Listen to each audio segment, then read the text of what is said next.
Little girls 5 to 7 years old are really eager to learn about their body.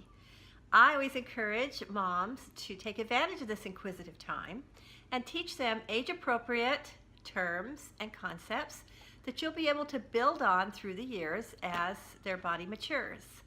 I think it's fine for these little girls to learn that they have 2 ovaries, and in the ovaries are eggs, and that these eggs are going to help make babies. It's good for them to know that babies grow in the uterus and they come out through the vagina. That's a simple concept, and one that I don't think they'll have any difficulty understanding.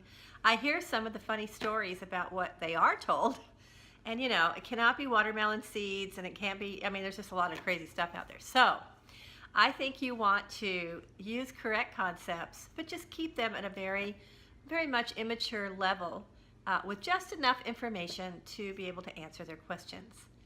I also think it's important that you teach girls, young girls in this age group, that the part of their private parts, the part that's underneath the swimsuits, should not be touched unless that person has permission from mom. So for example, if you go to the physician, the pediatrician for a checkup, mom is there and she gives permission.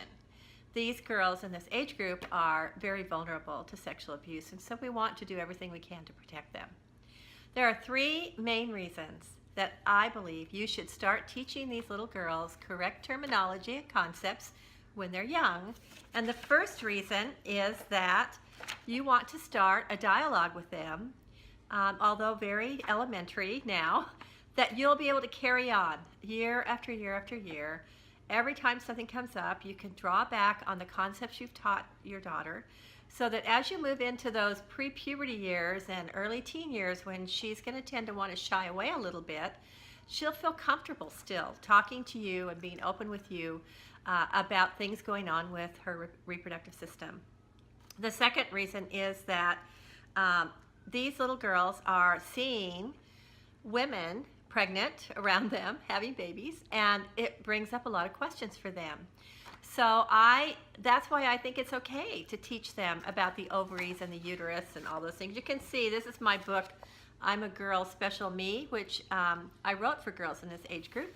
And I have a nice drawing in here of the ovaries and the fallopian tube and the uterus and the vagina that just shows them where all these things are. And then to answer their questions about the babies, there's a couple of pictures in here of where the baby is and then how the baby is going to come out.